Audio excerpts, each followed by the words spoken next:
All right, so we're going to talk today about building a sustainable student leadership culture.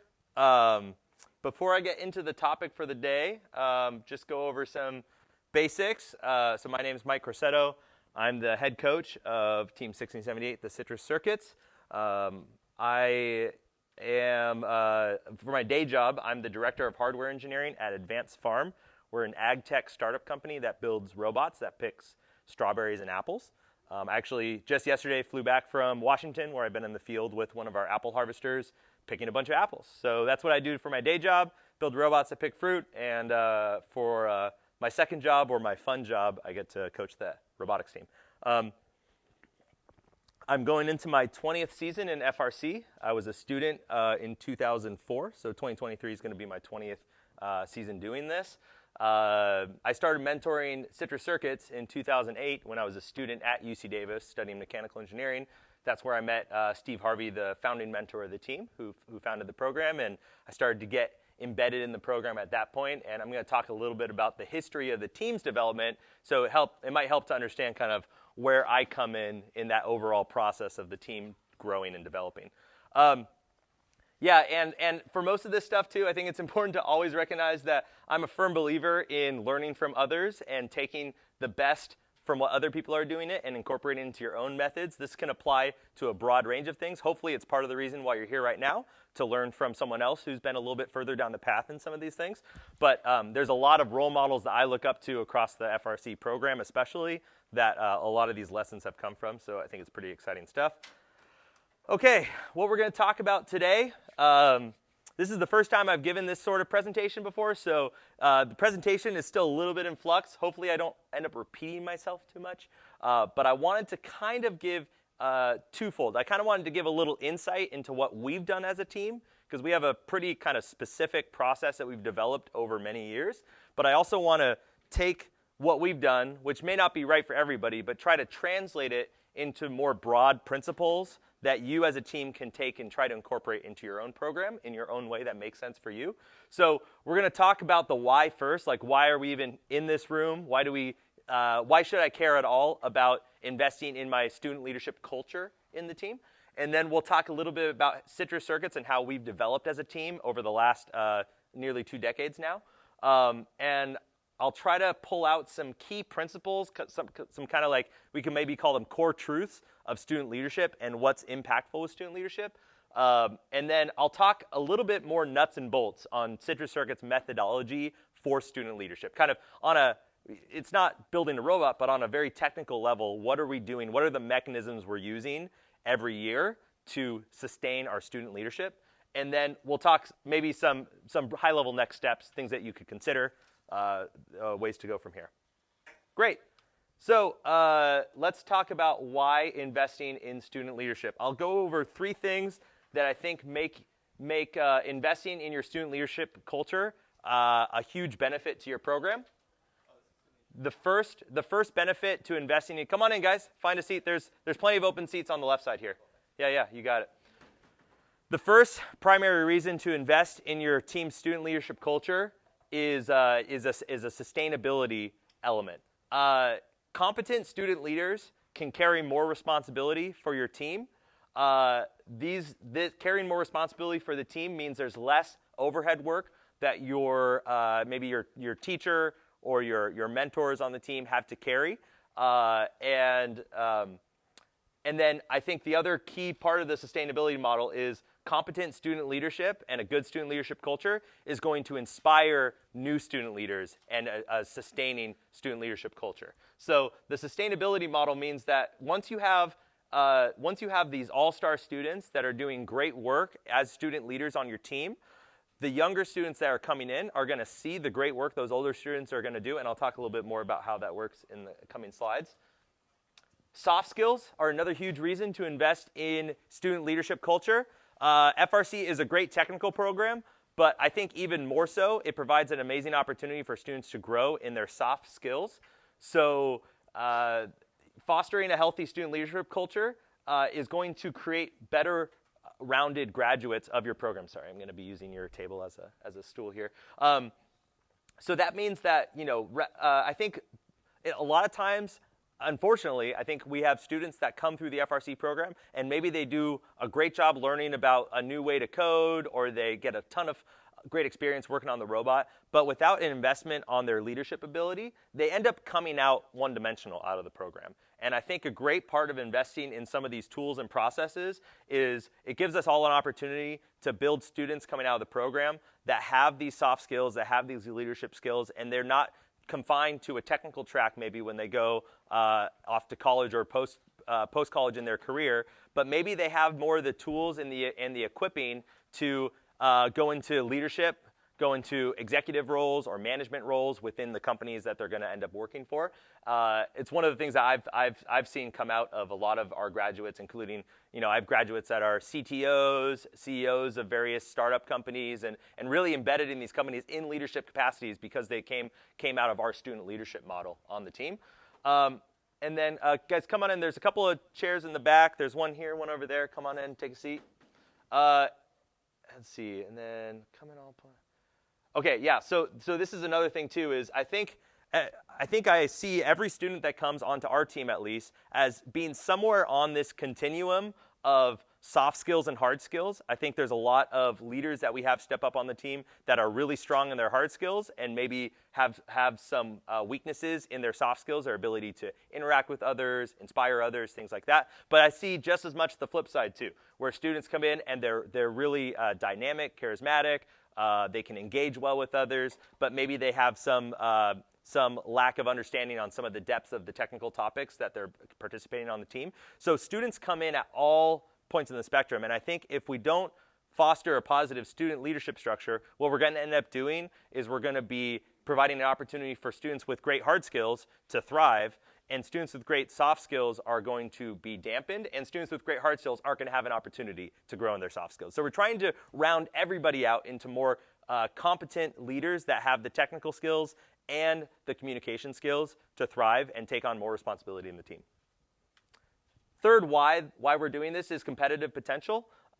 Good leaders bring out the best of their teammates. Good student leaders especially bring out the best of the younger students on the team. It shows them what's possible. And also student leaders tend to be more closer to the point of impact of every younger student on the team, so they can better coordinate the effort. So we depend heavily on our student leaders on Citrus Circuits to delegate and coordinate between students. And I fully believe that the competitive ceiling is really high for teams that have a positive and engaged and effective student leadership culture on their team. And I have found that students that get energized and motivated and inspired, especially by their older student leadership, they'll tend to work harder for the team. They'll put in more effort, and you end up multiplying what could be just maybe one ineffective leader doing all the work themselves. Their effort is now multiplied across multiple members of their team. So this competitive potential is another big reason why on Citrus Circuits we focus so heavily on having a healthy, positive student leadership culture within our team.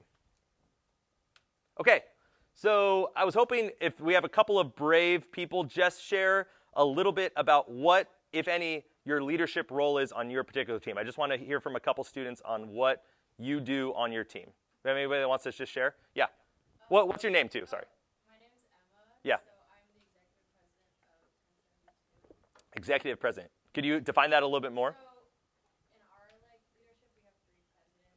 That would be operations president, technical president, and then executive president. Executive president basically, it's like a triangle. So I would manage the technical and operations president, so that kind of balances what you said, the hard skill and soft skill aspect. Because yeah, we do have a thing that a lot of people do have soft skills, and a lot of people have good hard skills. And Yep. so that's how we try to manage that, having two separate presidents. Cool. Great. Thanks, Emma. Yeah, another example in the back. I'm Josh. Yep. I'm build director at System Overload 6059. And my job kind of is to, we have a president and then build director. And the president kind of manages the business and the technical aspect. And the build director mainly manages, for example, I was managing programming lead and manufacturing lead and design lead. And they all come back and report to me. And I, for example, create Trellos, create some type of dashboard that helps keep everybody on the same page. Very cool. Awesome. Maybe one more example. Yeah, in the back. Yeah, my name is Ignacio. I'm the captain of 6884. So we have a vice captain and captain, same role pretty much. So what we do is we kind of keep each other in check, make sure we remember things.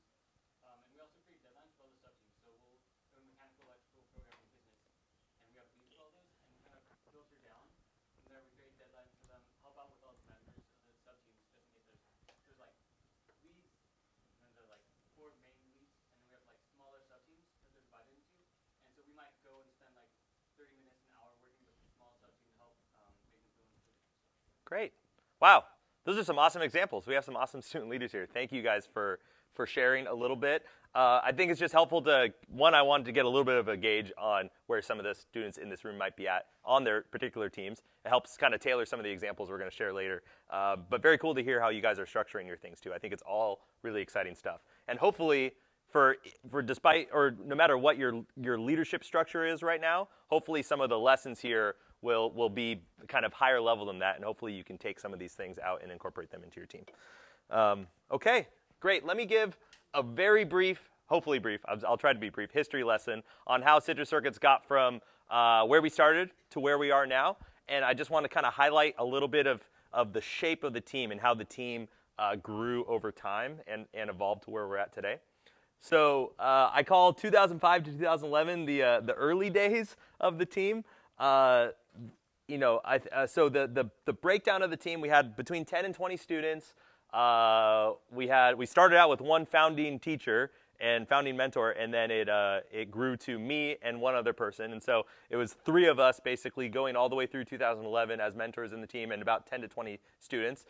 We had essentially almost zero off-season structure. So actually the fact that each of your teams are here right now is a step ahead of where we were at in the early days. We never would have gone to an event like this. We just didn't have any of that culture on the team of continual improvement or trying to get practice with the new team members or anything like that. None of that existed. We also really didn't have a leadership structure. So at kickoff, we would decide who the captain was and the sub-team leads were and which group each kid wanted to be in. And then that's how the team was divided up. It was at kickoff. So we basically get the game, and then the kids would realize, oh, we have to figure out who's doing what this season. And then that's how we figured out what the roles were. It was a very crude system.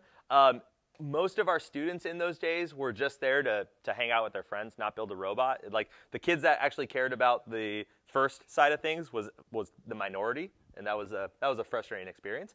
And then we had very mixed outcomes as far as like students graduating out of the program and what they went on to next. There was not a lot of growth happening in the program. So I wouldn't say that we were putting out high quality grads year over year across the slate of students that were graduating out of the program. They just weren't getting those growth opportunities. So that's where we were at the start through 2011. And then in 2011 to 2014, I think we really we grew the depth of the program. We grew a little bit. We had like 20 to 30 students at that point. We gained a couple of mentors. But the really big thing that changed is, and this was really prompted by the student leadership at the time, we had a captain, especially our captain in 2012, was really serious about making this a robotics program, not a place to hang out with your friends. And he kind of shifted the team in a direction of we're all gonna be here to work at the same things. And so he helped instigate meeting in the off season, going to off season competitions, starting to do training. Granted, the training was very unstructured. It was very early days on our team. We also in 2014, we established a student leadership group. This was made up of our captains and the sub-team leads, so anywhere between 6 to 9 students, something like that. And then in 2014, we also began having regular student leadership meetings. So once a week, meeting with the core mentors and those captains and sub-team leads, about 10 people overall. And then if you have questions, note them down, and I will try to get to them towards the end of the presentation. I just want to make sure I can get through all my stuff. This is the first time giving it, so I don't want to run over. In 2014 to 2018, we saw a lot of growth on the team. Now that we improved the depth of the program, we had more students that were in the program to do first, to do outreach, to do all the things that we were there to do. We saw the team kind of explode, and we grew up to 100 plus students. By the end of 2017, we were regularly at or over 100 students, and we saw our mentor crew grow a little bit. The big things that we saw improve the program are our off-season trainings became much more formalized in this time frame. They kind of had to be because we had this huge influx of new students. So the leads really had to write down and say, hey, these are the 10 things I'm really hoping my new students are getting out of the off-season. If they wanted any chance of getting from point A, being new student on the team in August, to point B, which is they're ready for the build season. And then we started doing a more formal leadership selection process in 2014. We had all these new students, all these students that were really excited about the team, and we had to find a way to adequately pare down that list of interested students in leadership to the leadership team that we wanted to entrust the team to for the following season. So I'll talk a little bit more about what that leadership selection process looks like, but that got way more formalized in this growth period of the team. And the period we're in right now, I call it our rhythm. We're at the point where we are trying to do similar things every year and trying to hit certain metrics and timeframes and schedules. And we really feel like we found, at least for now, a formula that works for our team year over year. So we end up between 80 and 100 students every year. Just kind of depends on who's applying and how many students have graduated the previous year, things like that. We're actually approaching close to 20 mentors right now, which, to be honest, is a whole nother management thing that I could go on and talk about. But a lot of people don't have the problem of having 20 mentors, unfortunately. So we know we need to get more mentors in the team. All of you should consider coming back and mentoring, after you've graduated college and you're in your, big kid jobs and stuff like that.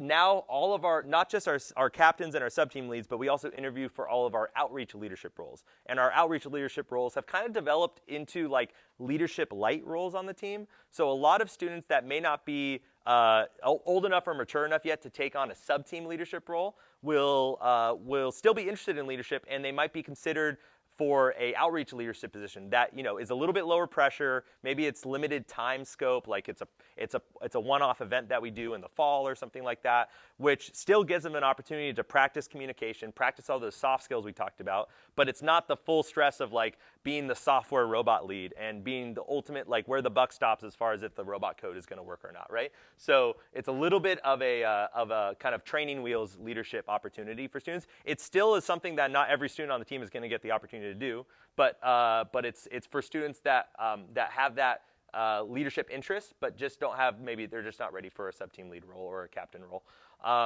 And all those interviews are happening in the off season.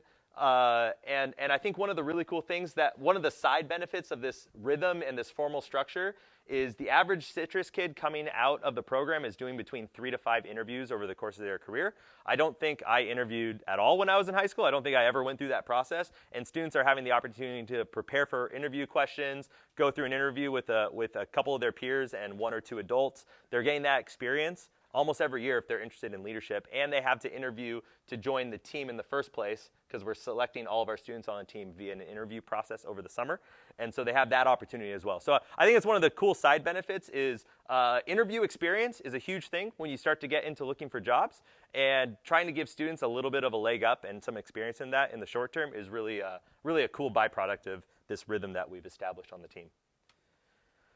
Okay, so let's talk about what I believe are some key principles that has led to the health and the sustainability of our student leadership structure. And these are the things that I'm probably most excited about, and I hope some of these are things that you can take away from this talk. So the first one that I'll go through is more is caught than taught. This is something that this is a phrase that I think a mentor of mine, not in FRC, but just in life, taught me back like in 2010 or something like that.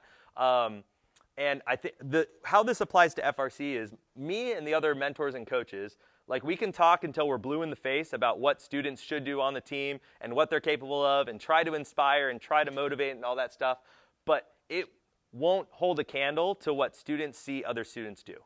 Because when students see other students excel and lead and succeed in their field, in their roles, it shows them that they can do that too. So students just catching and seeing, the student leads don't have to say anything about the mechanisms that they're going through, how they're leading, this is my technique to solve this problem, and this is how I approach this. Just young students seeing older students do a thing well shows them that they can do that as well. It makes it possible for them. It makes it possible for them to picture themselves in that role. The other thing that it does is every year we have an opportunity to incrementally notch up what it means to be a student lead on Citrus Circuits. I think the students on the team now probably wouldn't recognize the team 4 years ago, and the students on the team 4 years ago certainly wouldn't recognize the team 4 years before that. But every year, especially as as a mentor who gets to kind of see these students pass through, we have the opportunity to just crank up the expectations like just a little bit every single year, and the students see that, hey, I saw the lead before me do things this way. I thought these things were great, but you know what? I wish they would have done this thing better and this thing better. So I'm gonna step into the role, and I'm gonna emulate the things that I saw them do. But you know what? I'm gonna fix that one thing that I think was an issue. And we give the students that ownership to improve their role over time. And I was actually just talking with the student lead yesterday because I was putting together the rest of my slides. I'm like, what do you feel like you learned from your last sub-team lead? And this student said, you know what, I learned a lot of good things, but there was also a bunch of stuff that I didn't like about the way they did things. And he explained a little bit, and I'm like, oh yeah, it makes sense that you would want to improve this, that, and the other thing. And so they have this in their mind that they know they can, one, they start out with the baseline that they know they can do it. They know they can lead in a high performant environment. They just have a baseline understanding that they can do it.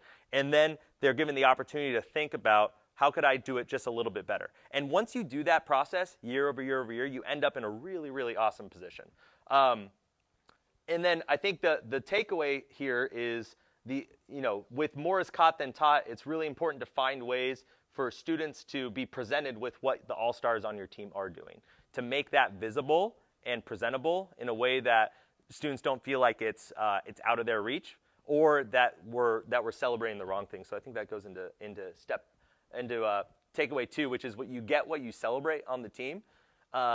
This is where the structure side, how you make the sauce really matters. Okay, because students are going to see the students that are rewarded in your program and adjust their aspirations accordingly.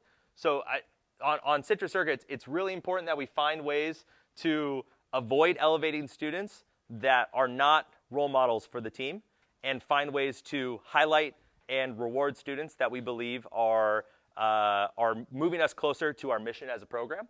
And then I think a lot of times what that means is giving the space and the structure to consider the quieter students that might not get considered in certain leadership formats. And I'll go into the mechanisms of how we do things. But part of the reason we do things the way that we do is so that we can bubble up the right students to the top. That's really critical. A team can be derailed very quickly if the right students are not in the right roles, and it's really important to reward and celebrate the students that are going to push your mission forward. And then this is another takeaway here is students can do a whole heck a lot. All right, like students will be able to do incredible things given the right structure and environment.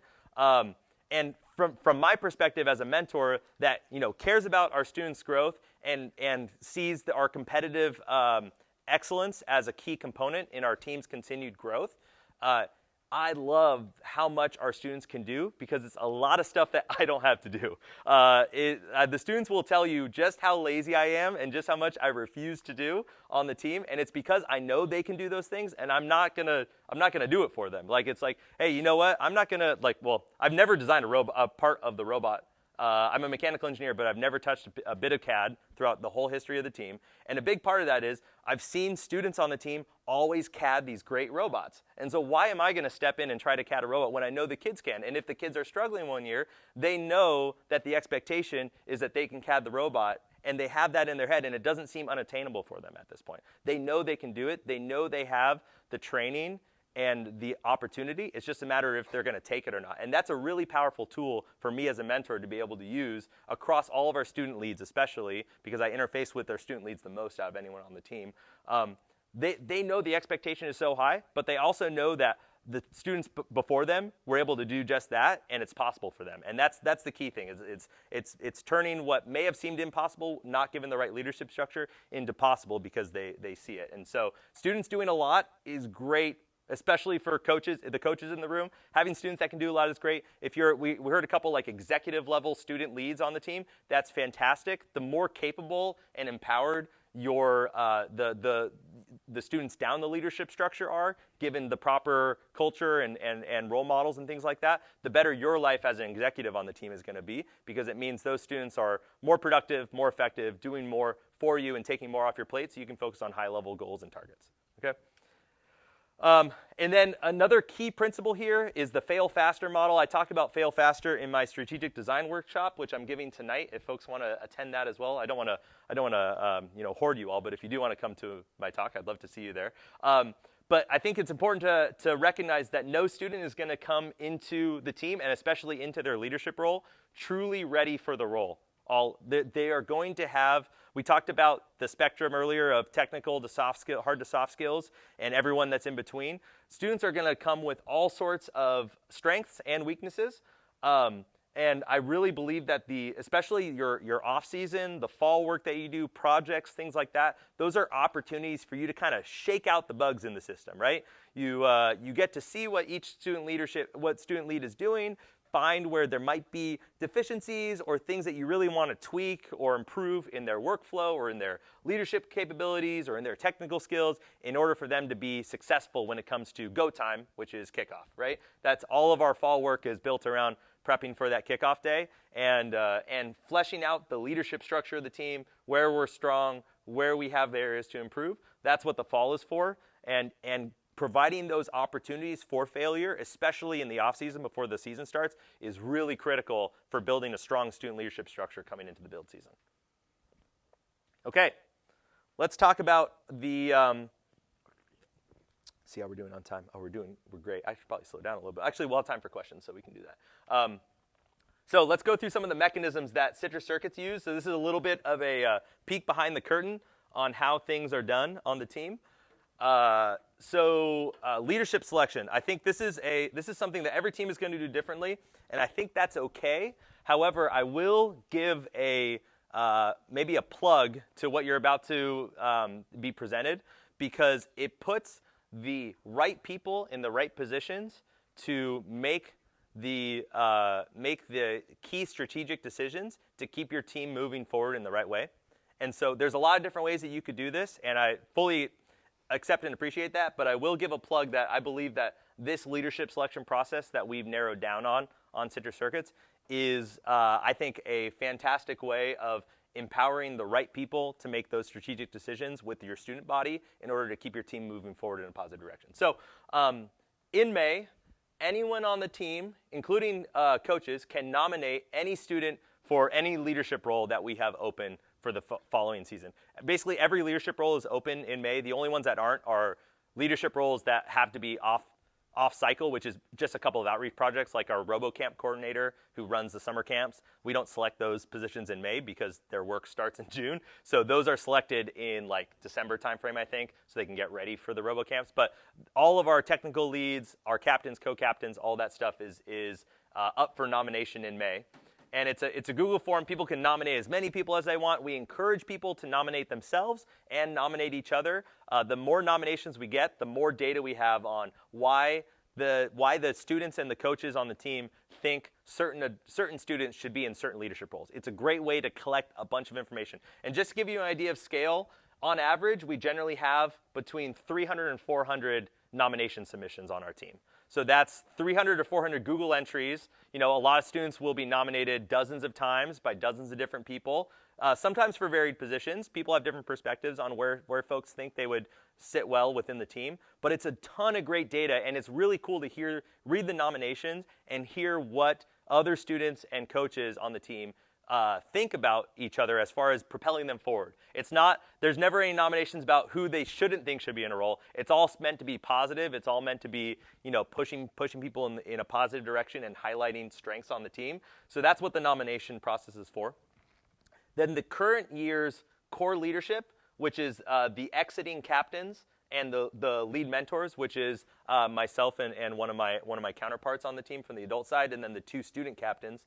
We review all the nominations and we schedule interview times. Scheduling the interview times is a great opportunity to check with each student and make sure they're interested in the leadership roles that they've been nominated for. It's kind of hey, a bunch of your peers said, they'd like to nominate you for, captain and business lead and this outreach position role. And the student can come back and say, hey, I'm not really interested in being a captain. I'd like to remove myself from that, but I'd like to be considered for the business role in this outreach position, right? And you're like, great, sounds good. So you kind of strike that off of what they're in the pool, in the running for, and then you interview them based off of what they're interested in. And so the technical mentors will participate in some of those interviews, but the core leadership, basically, myself and the old captains or the outgoing captains and one other mentor, perform all of those interviews. And the interview questions are tailored towards their thoughts about their sub-team, where they think their sub-team could improve for the following year. There's a range of questions, but the interviews usually last around 10 minutes or something like that. They can be a little shorter if it's, quiet student or whatnot, but for the most part, it's about 10 minutes long. And then the core leadership team, that group of 4, will go through a deliberation process with just the 4 of us and make selections for the following season. And that process allows us to kind of map out the whole team structure and figure out where we can optimize and put people in places that, one, they're interested in, right? We're not considering putting people in roles that they're not interested in fulfilling, but put them in roles they're interested in and we think is going to be in the best interest of the team at large. So that is what the leadership selection process looks like. There's probably going to be questions about this too. I'm happy to answer them. Again, I'm going to try to blitz through the last couple slides so we can get to have some good time with questions before matches start again. So team selection actually functions very similarly. I mentioned now that every student on our team is interviewed, and we select out of a pool of applicants from the community that want to join the team. So in May, any student in the community that's currently in 8th to 11th grade can come to a recruitment meeting that we put on, where students go through stations, learn a lot about the team, and then they can put in their applications to join the team. Those applications are reviewed, and we schedule interviews for the month of June. And then the new core leadership team, which has been selected and announced in May, will interview all of the incoming students and make selections on the team based off of that. We have no quotas on the team. We let in every student that we feel is going to positively move our team forward and be a good fit for the program. And so generally that means we're accepting around 40 students out of roughly 70 applicants any given year, somewhere around there. Those are rough numbers, but that's about where we land. Okay, leadership training. A couple of key points that we do just on the especially on the soft skills, but more on the team building side. We'll do a summer leadership retreat most years. We didn't get to it this year, but I want to start it back up next year, where we actually we have an alumni parent who is he is a leadership guru at Sutter Health. He basically teaches doctors how to not be so rude and build their teams better. And he is a fantastic presenter about leadership topics. And so we'll do a weekend day retreat where we basically go to a parent's house and sit in the backyard. It's a nice summer evening or whatever. And we'll spend 3 or 4 hours talking about leadership topics, hearing from this alumni parent and some of the soft skills that he wants to share and perspective that the kids can learn. And then we'll also spend some time talking about vision for the coming year. A lot of our goals are pretty perennial, meaning we're doing them, they're evergreen goals. We're doing them every single year.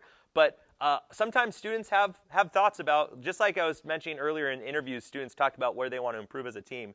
Sometimes those things will come up in those summer retreats as well. So it's a cool opportunity to kind of build some sort of camaraderie among the leadership team and talk about some of those topics. And then we have some other mentors that are really talented in project management and other kind of nuts and bolts skills related to leadership and how to lead effectively. And they give a presentation in the fall for anyone interested. And we try to encourage all of our leads to go to that, but anybody on the team is welcome to go. And it's a cool opportunity to talk more about effective delegation of tasks, things like that. Those are talked about in the fall. So there is some investment we try to do in the leadership team in addition to building them up over the previous years of their experience on the team.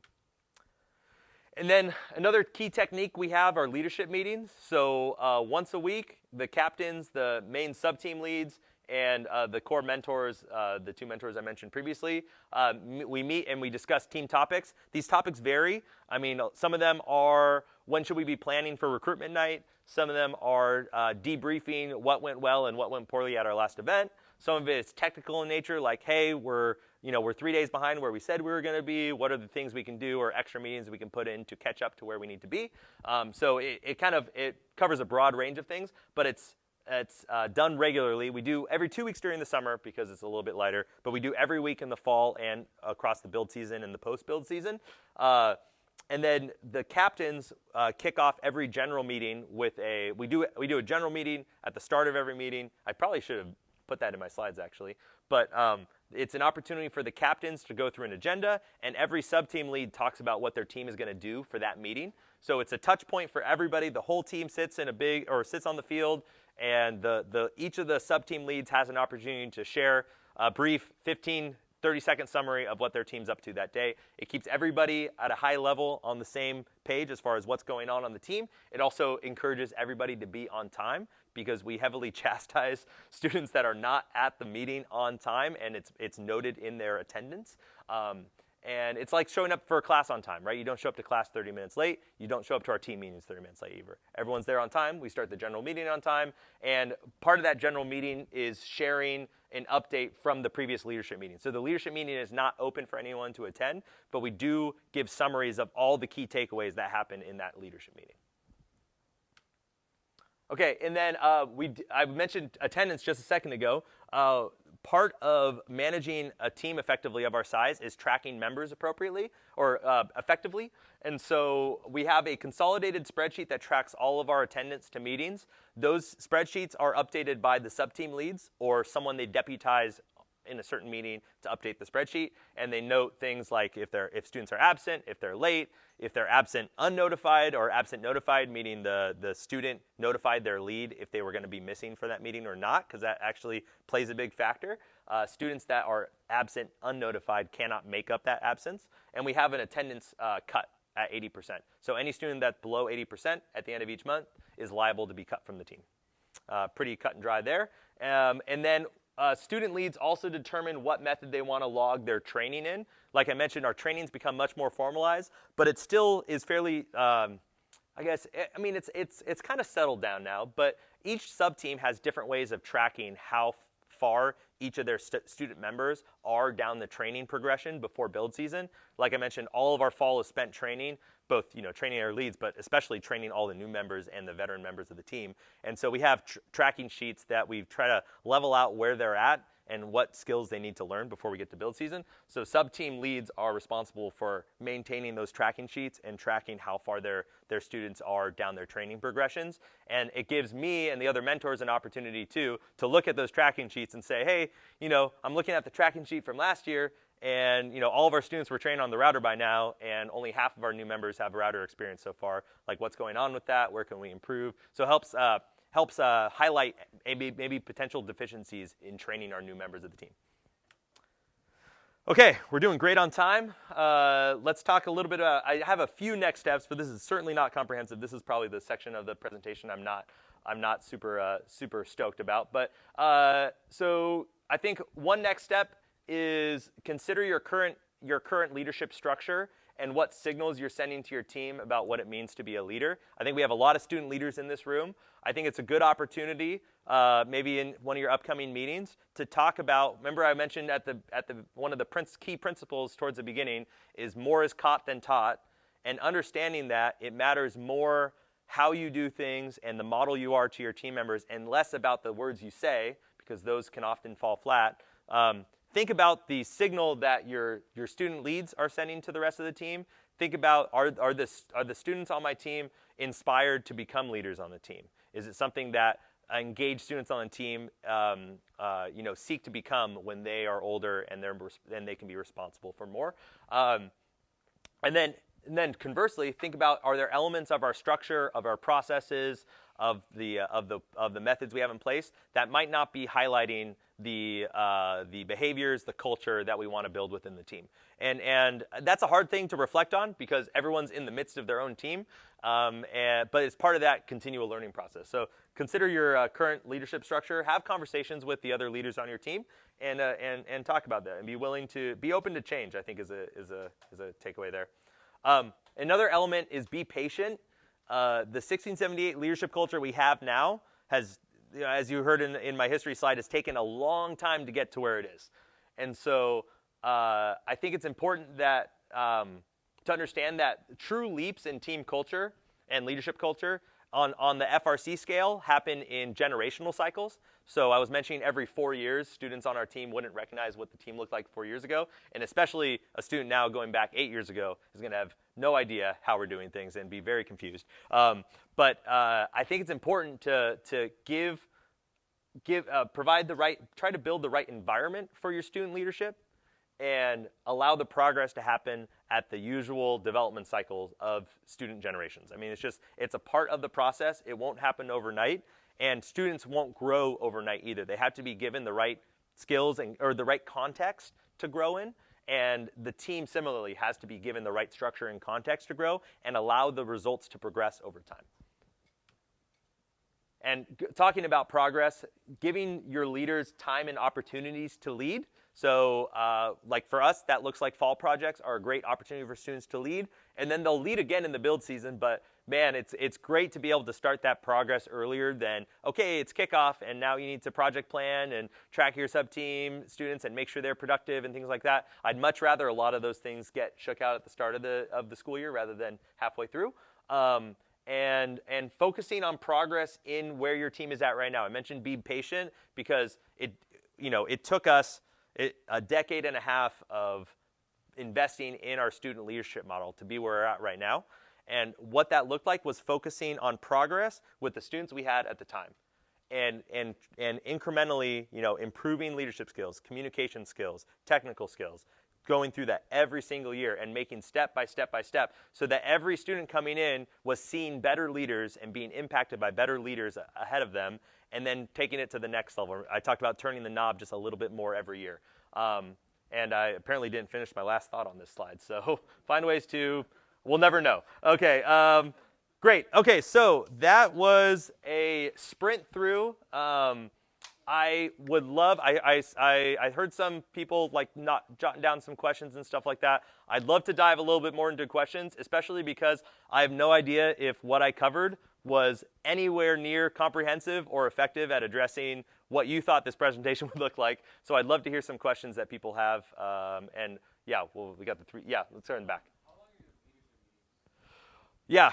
Our leadership meetings are about 45 minutes. If we know there's going to be something really heavy to discuss, we'll do an hour and 15. But that's pretty rare. Maybe happens once a year. But for the most part, we start an hour before one of our general meetings, and we end 15 minutes before so we can get set up for the general meeting. Yeah, in the front. I was wondering how you guys, in the off-season, balance off-season training and also working on the robot. Ooh, that's a really good question. I should probably repeat them just in case we don't get on the microphone. So the question is, how do we balance off-season robot project training with, off-season robot projects with training? And then actually a third thing that we're trying to balance is both of those with all of our outreach efforts that we're doing. A lot of our outreach, like Capital City Classic, we have a ton of volunteers, students that plan this fall workshop, things like that. That all happens in the fall. We try to structure the team so most of the outreach happens in the off season, so we can have as much student effort focused on the robot as possible come January. So how do we balance those things? A couple of ways. I think for starters, we try to structure some of the robot projects to be a training exercise. So, for example, we're bringing 5 robots to Madtown Throwdown in a couple of weeks. I think 5. I probably shouldn't have that on video because we may not finish the 5th one. But 3 of those robots are just refurbished from last season, but 2 of them are new builds, and one of them is a one-to-one copy of the EveryBot. that students are building from the Everybot instructions, and this is primarily geared at the rookie students on our team. So they're doing, even though we have CNC routers and other tools like that, they're doing everything the Everybot way. So they're printing out gusset drawings, taping those onto pieces of sheet metal, cutting those by hand with a saw and a drill. They're doing all those hands-on activities in order to gain experience, hands-on knowledge, and that's one element of the training. And then our more veteran students are working on a clone build of another team, which is still kind of a surprise. So you'll find out what that is in a couple weeks. But they're basically kind of studying the pictures and if there's CAD available from another team in the first community and reverse engineering that robot and then building that. And that gives an opportunity for basically every one of our technical track leads especially to go through a robot build process, and it helps in that fail faster model of identifying weak spots and improving upon those, because the design team designs a robot and it's all the veteran students and the new lead of the team, and the electrical team wires the robot, the software team programs it, the fabrication team makes all the parts, and so it gives us an opportunity to flex everything and see where we might need to improve a little bit. Both of those projects, though, are not the full scope of our training. So we have those technical regimens like I'm talking about. Like, for example, I'll give you one example, software, for example. We have 2 software subteams, right? Well, actually, technically 3 now. So we have software scouting front end, software scouting back end, and software robot. Each of these have their own leads. And all 3 of those subteams, the rookies on that team, will meet together first for what we call software general training, where they learn general principles of software for about 3 to 4 weeks before they split off into their technical tracks. And then a lot of their time spent during the Wednesday, Thursday meetings, our normal weekday meetings, is spent going through a training curriculum through to like middle of November or something like that. However, we'll do optional extra outside of team meeting time where those students can come in and work on other projects, kind of free-form stuff, and gain some more experience that way. So a lot of the Wednesday, Thursday for new members is structured around meeting their training requirements. And then the weekend meetings are more project meetings where they can, kind of work on stuff that needs to be worked on and gain some more free-form experience. Yeah, and we encourage every student to go on the weekends, but the only time it was, I'll get to your question one sec. The only time it was required was last year when we were coming back from COVID. We required Saturday meetings in the fall, which we had never done before, and it was mostly to kind of kickstart and inject some adrenaline into our team that, I think every team suffered during COVID. Ours was no exception, so we tried to structure things to give ourselves the best chance of succeeding this year. So sorry, you had your hand open. Yeah. What? So for the new members coming on, are they members who already know what they want to do on the team, like programming versus Yep. hardware? Or do you have to then teach all new members the basics of everything so that they can then choose what they want to work on? Yeah, that's a great question. So I think the core of your question is how do students find sub-teams on the team? Or do they know they want to do it in advance, or do they have an opportunity to learn everything before they go into it? That is a tricky balance, and it's something that we have iterated on a lot over the last, especially since we were focused on training since like 2015, 2016. We've constantly kind of battled with what the right answer there is. Since we've started the application process, it's been a little bit easier to focus training efforts in the right direction. And I'd say what we try to do is we try to use that recruitment meeting in May to give a lot of context on what each of the sub-teams are, and give students like a picture of, if I join this sub-team, I'm probably going to be doing some of this. And if I join that sub-team, I might be learning these skills. And paint a little bit of a picture, enough that they can put a priority list of sub-teams that they might be interested in on their application. And when students are accepted onto the team, they're accepted onto the team and onto a sub-team. And so for the first year on the team, they start on the sub-team that they're accepted into. And then we encourage students after a year on the team, learning what that team has to offer, that sub-team, they are welcome to switch after their first year if they'd like to. And we have, I'd say, a handful, maybe 5 students each year that are veterans that will switch sub-teams. But for the most part, students stay with their sub-team their whole 4 years on the team if they're around for 4 years. Does that help answer the question? Yeah. Follow-up question then. How do you train them? Like, do you train them, like, is there time during school, or do you train them after school, and then how do you separate the different groups? Yeah, how do we train them? So each sub-team lead's responsible for training their sub-team. And so there will generally be more projects for veteran students to gain their skills, and those are more free-form, low-guidance stuff, and then it's more curriculum for new students. So like on programming, they're actually going through slide decks prepared by the sub-team lead at every meeting in the fall. I think like I said, I think those slide decks will end mid-November, but they're showing up every meeting, and they have homework that they do, and this is all after school. They have homework that they do, and they show up to the after-school meeting in the evenings with their projects or their homeworks done. The sub-team leads are checking that, and the sub-team leads are giving the new presentation content. And a lot of times sub-team leads, and we encourage this, they'll deputize other members of their team that are veterans to give certain talks or certain presentations, right? They'll delegate those tasks. They won't do all the teaching themselves. But all that's happening in the fall at the team meetings after school. So do sub-team leads and captains and like your core leadership group, do they have to reapply for the position at the end of every year? Yes, yeah. Leadership roles don't carry over. Yeah, yeah, in the back. So, I think you addressed it a little bit in the previous question I was asked, but how much did an application system boost team's overall performance? I'm assuming you guys are always on applications. Yeah, so the question is, how much did the application system boost our overall performance?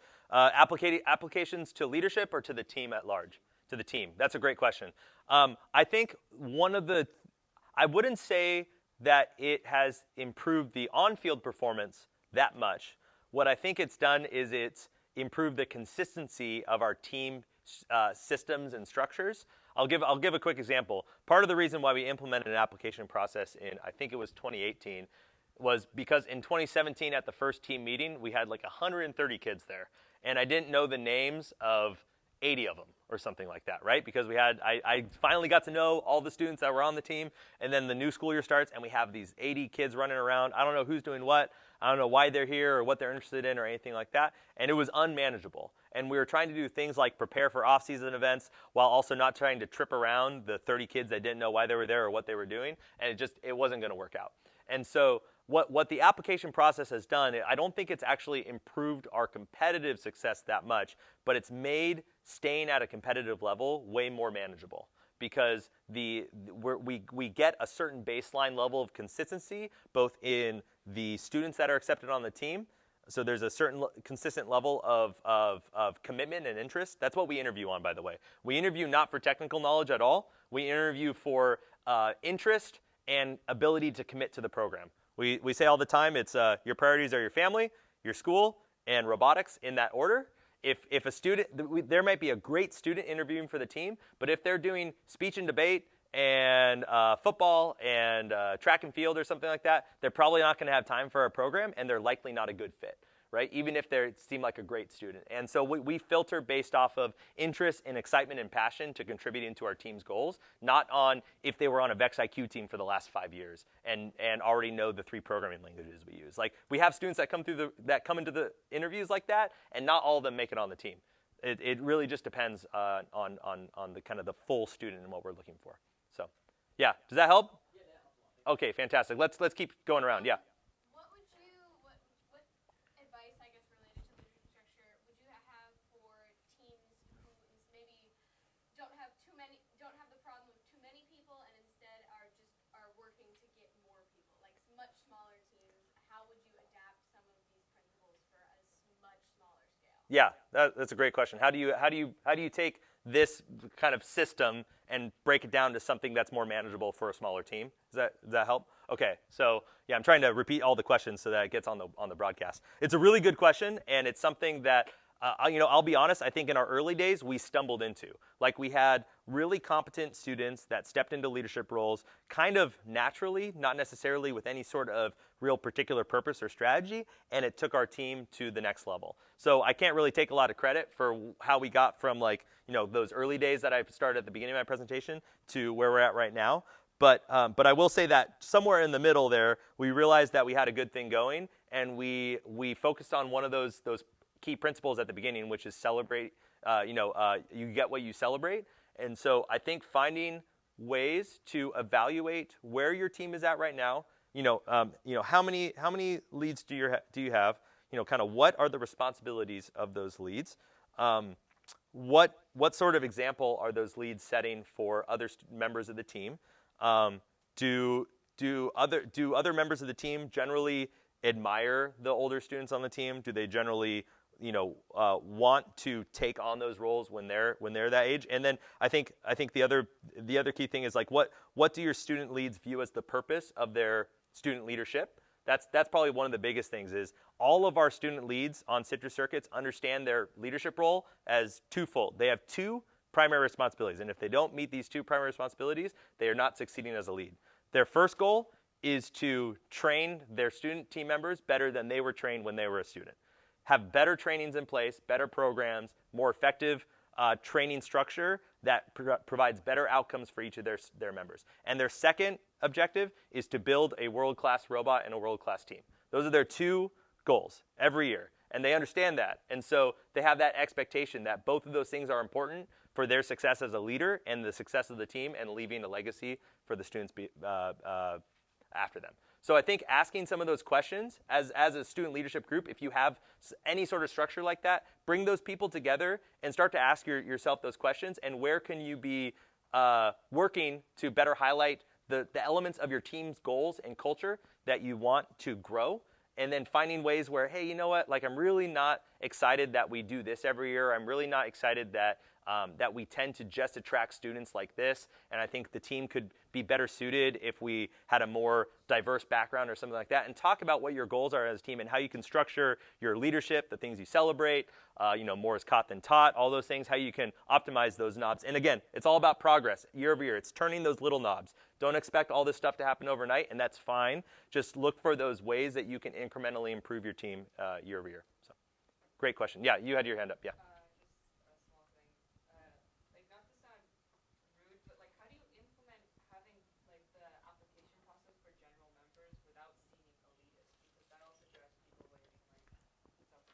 Yeah.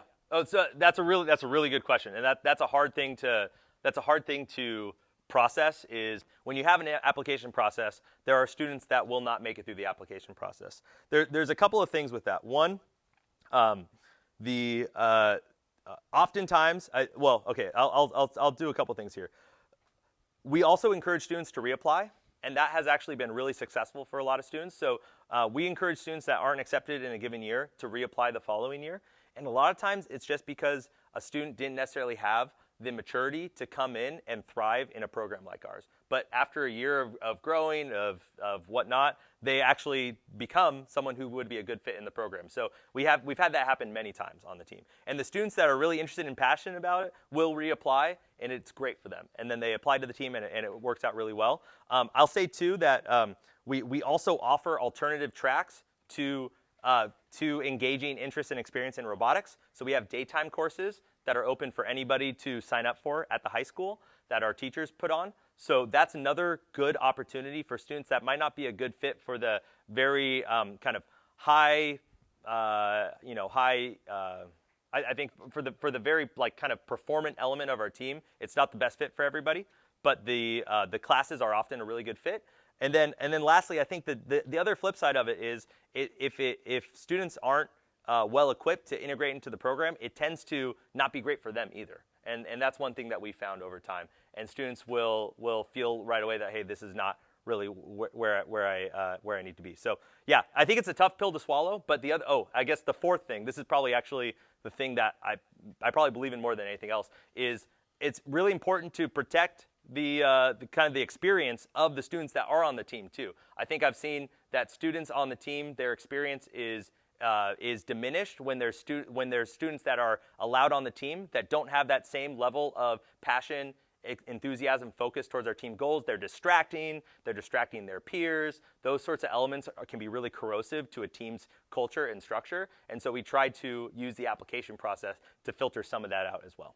So yeah, I think there are distinct downsides to having an open team policy, and those are things that we eventually decided were too overwhelming to ignore, and we implemented an application process accordingly. So it's a good question. Yeah. Yes? So how do you make sure like the quiet or maybe unpopular people on the team would get leadership positions if they didn't go through the process like the leadership is by voting? Like for example, like if there was this one person who like maybe wasn't as talkative or wasn't as popular among their peers, but they were actually very qualified for leadership, so people don't vote for them. Like how would you like that? Yeah, so that's probably one nuance of the leadership selection process is it actually is not a voting system. The nomination process is just to put people's names in the pool. So a student could be selected onto leadership that has one nomination. That doesn't often happen because generally students' peers are pretty good about recognizing leadership potential in their peers and wanting to nominate them.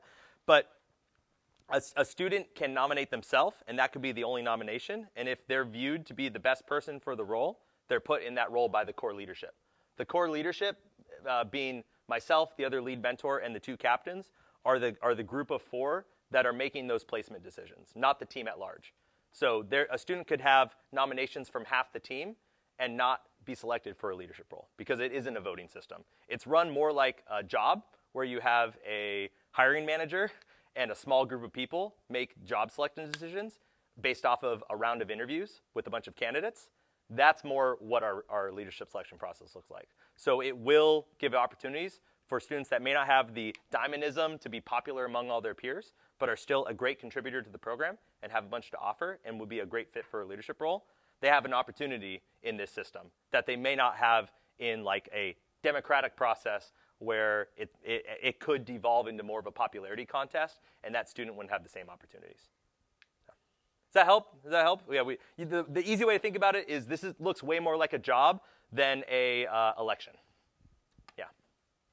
So I remember one of the slides that you said if a student doesn't speak like they don't follow the curriculum well enough, that they get marked as liable to cut. Yeah. Is there a process between being marked as liable to cut and being actually cut? Yeah. Yeah, absolutely. Yeah, there's a process in our handbook.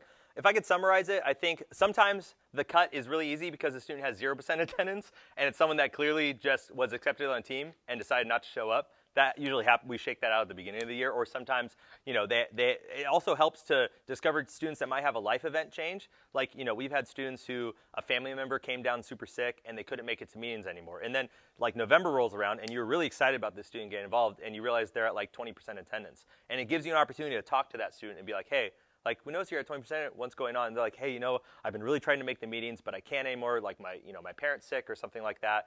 And we tell them, hey, that's totally fine. Maybe the team's not great right now. We'll be around. You let us know when you're ready for it. So it gives us an opportunity to have those conversations with students, especially students that are more at the margins, and see if this is going to be a good fit for them or not.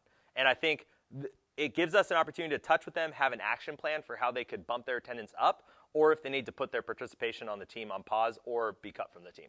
So yeah, it certainly is. It's the start of a conversation. It's not like the one benchmark that we then just kind of axe people off. The only reason they would get cut from the team kind of instantly is if we know that they're just totally not interested in the program anymore, which happens a couple times a year.